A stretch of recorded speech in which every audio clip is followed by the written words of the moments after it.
অনেকটা ইংলিশ আমাদের জেলারই খেলোয়াড় ছেলে, আমাদের বাংলারই খেলোয়াড়। আমি প্রথমে চাইবো জোরে একটা হাততালি, আপনারা কতটা ভালোবাসেন যখন বাংলার ছেলেরা খেলে।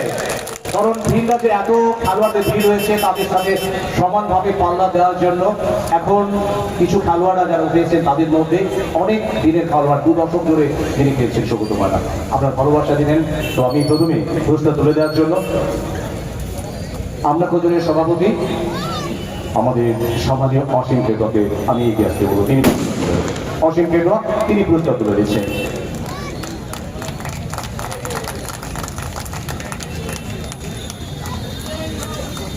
সৌগত, কি মনে হচ্ছিল যে 110 রান প্ল্যান কি ছিল শুরু থেকে? কি আমি রিপোর্টের বোলারদের সমস্ত কনফিডেন্স লেভেলটাকে একেবারে কমিয়ে আনবো, এটা কি প্ল্যান ছিল? প্রথম থেকে দেখলাম মারমার কাটকাট শব্দ ব্যাটিং, এবং প্রথম ম্যাচেও তারপরে ম্যাচেও অ্যাকচুয়ালি ফার্স্ট ম্যাচটা ব্যাটিং করে নিজেকে অনেক কনফিডেন্স মনে হচ্ছিল যে এই মাঠে আমি উইকেটে টিকে থাকলে রান করতে পারবো। তো আমাদের বোলিং লাইন খুবই ভালো হয়েছিল, কিন্তু খুব খারাপ ফিল্ডিংয়ের জন্য এই রানটা 100 রান হয়ে গেছিলো।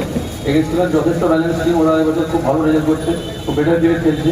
তো আমাদের একটা টার্গেট ছিল 100 রানের মধ্যে আটকাতে পারলে অন্তত ম্যাচটা ইজিলি চেঞ্জ করে যাবে। তো স্টার্টিং আমার ব্যাটিংয়ে ঠিকঠাক বল লেগে গেছিলো, আর ম্যাচটা ক্যারি করতে পেরেছি, জিতে পেরেছি, এটাই সব থেকে বড় পাওনা হবে। বিপক্ষ দল সম্পর্কে কি বলবে? তুমি একটু আগে বললে বিপক্ষ দলও যারা কিন্তু বাংলার পক্ষে প্রচুর টুর্নামেন্টে খেতাব দিচ্ছে। অবশ্যই এই মুহূর্তে যতটা টিম সব থেকে বেটার ক্রিকেট খেলছে, অনেক টুর্নামেন্ট রেজাল্ট করেছি। তো আজকে ওদের হয়তো খুব একটা ভালো লাগছিল না, ওরা জিততে পারেনি। তো আমরা যে ভালো ক্রিকেট খেলতে পেরে খুব ভালো লাগছে। এবং আমাদের যে চেয়ারম্যান স্যার এসছে, উনি আজকে নিজে মানে এমনিতে কোনো মাঠে খেলা দেখতে যায় না, আজকে ওনার কাছে খুব প্রেস্টিজের ম্যাচ ছিল এটা, এবং আমাদেরকে খেলা দেখে বলেছিল যে এই ম্যাচটা এমনিভাবে জিততে হবে। তো মানে আগের দিনও আমি এদের খেলেছিলাম সফরপুর মাঠে, খুব লাকিলি মানে ব্যাড লাক হেরে গেছিলাম। তো আজকে এই ম্যাচটা আমাদের কাছে খুব গুরুত্বপূর্ণ ম্যাচ ছিল, এটা জিতাতে পেরে খুব ভালো লাগে। চেয়ারম্যান আসার পরে, রানাদেব আসার পরে কি আরো বেশি নিজেকে তাকিয়ে তুলেছিল যে আমাদের জিততেই হবে একটা গণদলের বিরুদ্ধে? হ্যাঁ, অবশ্যই আমাদের যে টিম মেন্টার অনেকটা উনিও বলেছিলেন যে এই ম্যাচটা এনজয় করে একটু ভালো করে ক্রিকেট ছিল, খুবই ভালো ক্রিকেট করা হয়েছিল, কিন্তু 2-1 ক্যাচ মিসের জন্য রানটা একটু হাতের বাইরে চলে গেছিলো। কিন্তু আমাদের ব্যাটিং লাইন আমাদের শক্তিশালী আছে, আশা করেছিলাম যে 110 রানের মধ্যে তাহলে ম্যাচটা জিতে যাবে। তো আমি এই ম্যাচটা ভালো খেলতে পারলাম, নিজে খুব ভালো।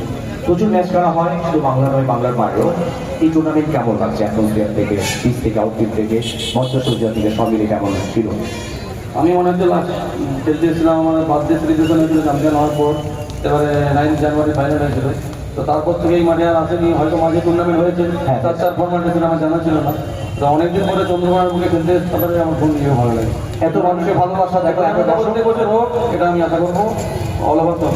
কি বলবে, এত মানুষ তোমাকে ভালোবাসে, যে ভালোবাসার জন্য তুমি এগিয়ে যাচ্ছ, যে ভালোবাসার জন্য তুমি